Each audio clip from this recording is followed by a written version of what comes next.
एक बहुत कॉमन चीज जो मैंने बहुत लोगों से बहुत बार सुनी है वो ये, हम तो हैं ही ऐसे। Nobody is the way they think they are. You know, हम दुनिया में आए थे तो हम वैसे नहीं थे जैसे हम समझ रहे हैं हम ऐसे थे।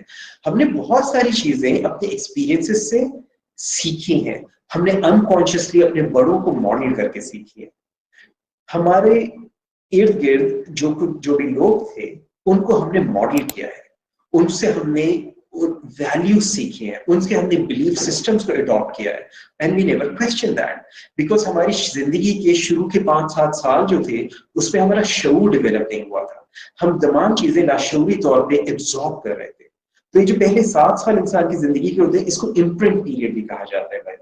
और उस इम्प्रिंट पीरियड में हमने बहुत सारी चीजें अपने बड़ों को देखकर सीखी, अपने बड़ों को देखकर एब्जॉर्ब करी। हमें किसी ने बिठाकर बोलना नहीं सिखाया, हमें किसी ने बिठाकर ग्रामर नहीं पढ़ाई थी, हमने लोगों को देखकर वो जो भी जबान हमारे इर्द गिर्द बोली जा रही थी हमने वो जबान सीख ली। जब हमने उन चीजों को रिपीटेटिवली सीख लिया, हमने उन चीजों को डेवलप कर लिया, इसका मतलब अलबत्ता ये नहीं हुआ कि अब जिंदगी भर की चीजें तब्दील नहीं हो सकती। लेकिन जो कुछ हमने इनिशियली इस चीजें सीखी थी उन चीजों को हम अपनी जिंदगी को बेहतर बनाने के लिए, जब हमें अंदाजा होता है कि ये चीज हमारे लिए प्रॉब्लम कर रही है, we can always change it. एक प्रॉब्लम मैंने ये देखी है कि आमतौर से लोगों को इस चीज का अंदाजा ही नहीं होता कि उनको प्रॉब्लम क्या चीज कर रही है। सो मिसाल के तौर पे फर्ज कीजिए किसी शख्स ने ये बिलीफ डेवलप कर लिया कि वो जिंदगी में कामयाब नहीं हो सकता, और ये बिलीफ डेवलप कैसे हुआ कि उसके घर में उसके वालिद साहब ने कोई कामयाब बिजनेस करने की कोशिश करी थी और वो बिजनेस कामयाब नहीं हुआ, और वालिद साहब ने ये बात अपने जहन में बना ली और घर में ये बात करना शुरू कर दी कि जी ये बिजनेस के अंदर कोई भी शख्स कामयाब नहीं हो सकता।